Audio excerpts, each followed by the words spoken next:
How's it going, guys? This is Jack here with the Commander's Wire, and welcome back to another video. I had a lot to do over the last day or two. I'm still in school, have a lot of midterms that I'm working on, so unfortunately I'm not able to get everything out immediately when news breaks out. However, we are now back. A lot of things have happened over the last 24 hours. Day 2 was pretty slow for the Washington Commanders. Adam Peters seemed to be pretty silent until later in the evening when he decided to make the first signing, and then all of today he decided to make not one, but not two, but 3 total signings and many more. I'm filming this in the early evening, so there definitely could be more signings that Adam Peters makes well into the evening as well as tonight. The new league here started, so all the players that have been planned on being released have been released, and some of them are already signing to new teams. So Brandon Ayuk formally has not been released yet, but he could be released at any time by the 49ers, and I expect the Commanders to be well interested in that type of player. Brandon Ayuk, we all know the stuff off the field. We all know about the injuries. However, he could be making his way back to the NFL, and hopefully it's with Jaden Daniels throwing him the football. So before we get into today's video with all the new free agency updates, I really would appreciate if you guys would go down below, drop a like, subscribe, and turn on post notifications to know when I post next. I really do appreciate it, and it lets me know that you guys want more Commanders content just like this. Before we get into today's video, this is kind of a side note.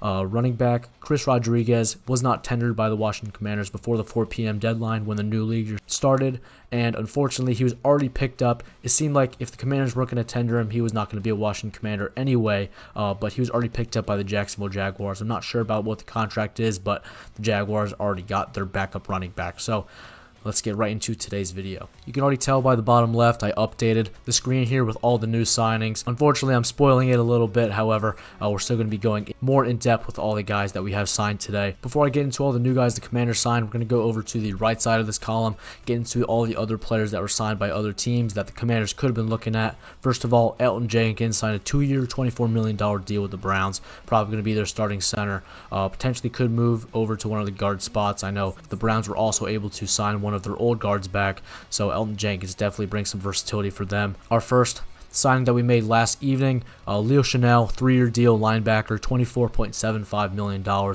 Pretty versatile, pretty decent in pass coverage, really good against the run, really good at stuffing the middle, and has really good eyes for the football, is able to attack the football. I'm not surprised that he's a guy that Durante Jones really wanted to bring in. He's someone coming out of college that had an almost perfect RAS score, 6'3", 250 pounds.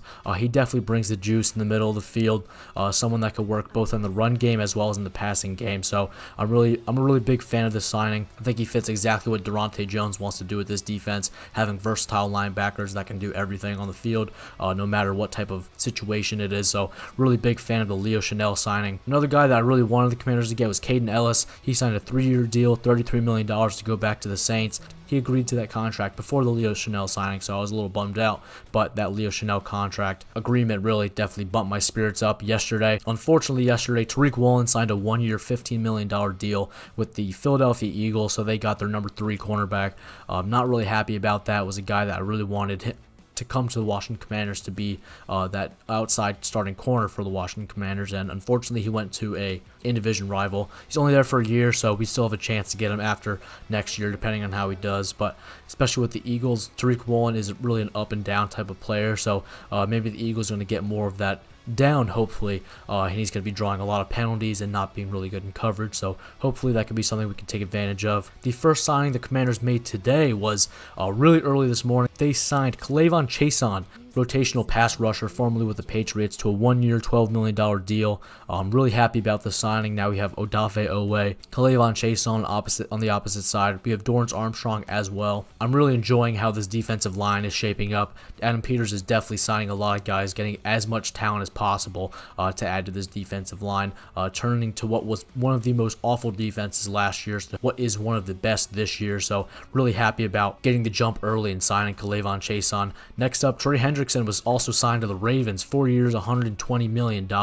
Really did not expect that. The Ravens obviously backed out of the trade for Max Crosby, and they instantly pivoted to Trey Hendrickson, signing a 4-year, $120 million deal. So really happy for them. Hopefully Joe Burrow wasn't celebrating too much when he heard that the Raiders were no longer trading Max Crosby to the Ravens, because just a few hours later, his own teammate Trey Hendrickson was signed to the Ravens. So now he has to go against him 2 games a year. So it's really unfortunate for Joe Burrow, but I'm glad the Ravens were able to get their guy.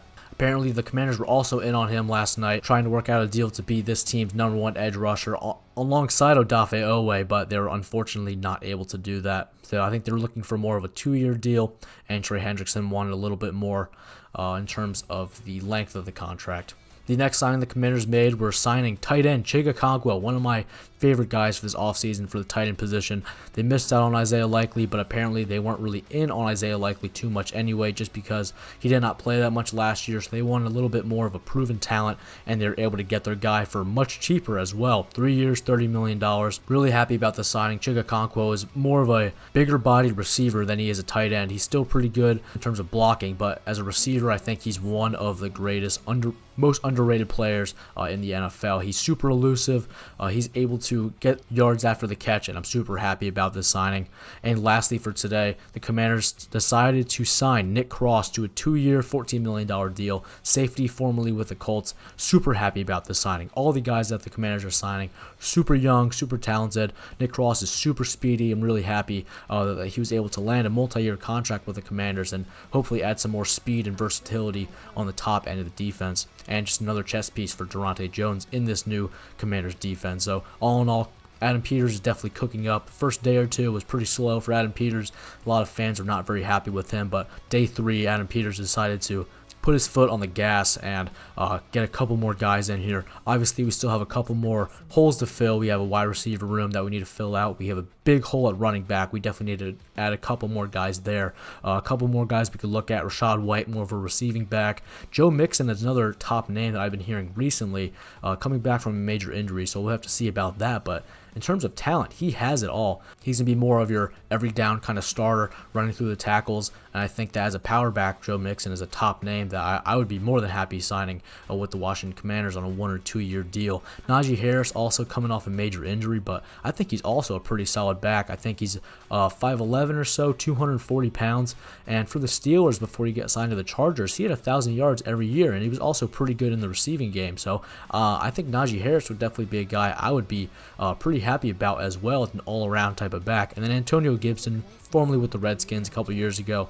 another name that I would not be too upset about. He's also coming off a major injury. So besides Rachaad White, the 3 names I have below him, all of those guys are coming off major injuries. So that is something that you have to take into account. But in terms of talent, I would not be unhappy with any of these guys. Joe Mixon, obviously, at the top of my list personally, besides Rachaad White. Najee Harris, probably a close second. I think Rachaad White is going to be the all-around #1 overall pick if I were to choose all the running backs here that I've listed. But Joe Mixon not too far behind him, and then Najee Harris not too far behind Joe Mixon. Antonio Gibson is definitely going to be in that last place, but I would not be too upset with any of those signings. We just need to add a couple more guys. Bill has shown some flashes, so if you really need him to be kind of that early down starter, I would not be too upset as long as they get 1 or 2 more guys, whether it be another guy in free agency and then maybe adding another young player in the draft. I think just adding a couple more names to the running back room just to have some more depth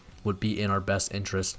In terms of the offensive line, I think all the guys here that I've listed, the 3 centers and then the 3 guards, all of them are still on the market. I think Lloyd Cushenberry, the Commanders have been kicking tires on, so I think that's probably the top name at the center position, and I will not be too upset with signing him.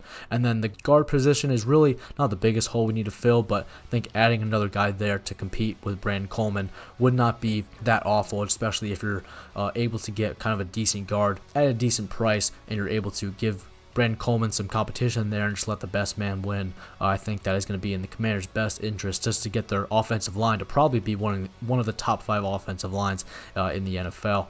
In terms of tight end, we really don't got to worry about that anymore. I think Chig Okonkwo checks that box pretty well. Linebacker, we could sign another guy. I think Leo Chenal definitely adds to that trio of Frankie Louvu, Leo Chenal, and Jordan McGee. Unfortunately, I don't really know what the clear-cut Mike linebacker is who's going to be calling plays. I don't even know if it's going to be a linebacker. Caleb Downs could still be there at 7, and he is shown to be a pretty smart guy calling plays for the Ohio State Buckeyes, so we'll just have to see.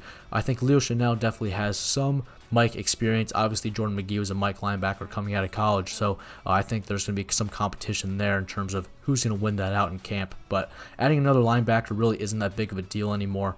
Defensive end, I really think we have it all. Jacob Martin's another name that you could look at I don't think he's signed anywhere yet as of right now that I'm recording this, but he could also be a name up there. Cornerback, I would not mind signing another cornerback. Some people are torn on Amik Robertson. They think he's more of a rotational nickel corner / outside corner, kind of the same role that Jonathan Jones was. I'm pretty high on Amik Robertson. I think a lot of people are rating him too low. I think Amik Robertson could definitely be this team's starting nickel, but some other fans really want another name to be added there. So I have a couple names here. Jeff Okudah is also more of a rotational piece. Nate Hobbs coming off of being released off of a major contract from the Green Bay Packers. Roger McCreary was a starter, I believe, for the Rams last year. Could be a name to look out for. Cam Taylor-Britt and Martin Emerson are kind of some younger, raw prospects. They definitely have talent, but they don't have that much experience. So bringing them in may not be the best option in terms of bringing in a clear-cut starter. And then the safety position, we already signed Nick Cross. Super happy about that, but